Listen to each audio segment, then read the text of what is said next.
Oké mensen, doe thuis even mee. Dit is een oefening voor de longen.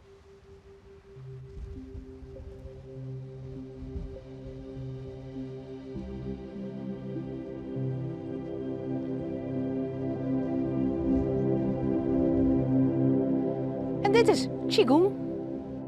In 1994 ben ik in Koudem begonnen. Ik heb daar zo'n ruim 10 jaar les gegeven. Ben op een gegeven moment naar Australië gegaan voor een wetenschappelijk onderzoek op het gebied van Qigong voor mensen met depressie. En toen ik terugkwam vroeg Sieberich, die het hier organiseert, of ik hier weer les wou komen geven. Eerst in het midden weer naar beneden, hè?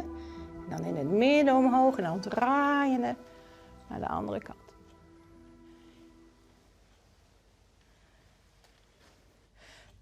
Wij doen Qigong, dat zijn Chinese gezondheidsoefeningen. Qi betekent energie en Kung betekent de kunde om de energie te laten stromen daar waar je het naartoe wil hebben. Ik doe het mooi omdat het er mijn gewrichten mooi soepel blowen. En mijn lichaam en het maakt het heel rustig. En ik ben overigens nogal heel druk, dus vandaar. Ja, buig. Strek de meridianen.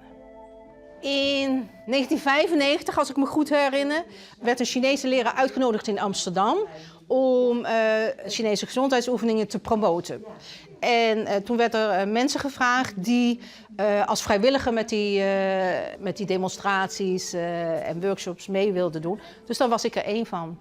Liu Xin heet hij. Liu Xin. Meer kan ik er niet voor maken. En hij was dus in Beijing. Dus daar ben ik jaren naartoe geweest. En toen hij in Brisbane in Australië zijn PhD ging doen, vanaf 2004, ben ik in de zomers daar mee gaan helpen ook. En van 2009 tot en met 2011 heb ik dus als docente en als wetenschappelijk onderzoekster meegewerkt aan de Universiteit van Queensland. Oké. Linkervoet naar buiten, handen naar binnen. Ellen? Ja. Dit is een lastige. Ja. Ze zijn heel goed, hè? En de andere kant op. Ja, dit is als mensen dit kunnen, hè, dan hebben ze een aardige training voor een hersenpan meegekregen. Ja. Bij praten is moeilijk. Yes! Ik heb in het begin ook mensen gehad die zeiden van ik wil niks over energie horen. Dan zei ik van dat is oké, dan praat ik over bloed en spieren en pezen.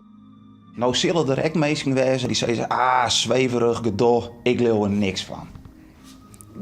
Dat hoor ik heel geregeld in mijn omgeving. Dan vertel ik wat ik doe en dan zeg ik van joh, ga mee. En dan nee, ik denk niet dat dit iets voor mij is. En ja, ik heb er heel erg veel baat bij. Tenminste, ik denk het. Ik weet niet hoe ik zou zijn zonder. Dus ik denk wel dat ik er iets aan heb. Ik ga in ieder geval heel lekker weer weg en heel rustig weg ook. Ik ben vaak heel gejaagd. Dat hoor ik ook geregeld van Ellen. Maar als ik dan wegga, dan zet ik geen radio aan. Dan rijd ik rustig weer terug naar Sneek. Dan zie ik de omgeving beter en alles. Dus ik kan het iedereen aanraden.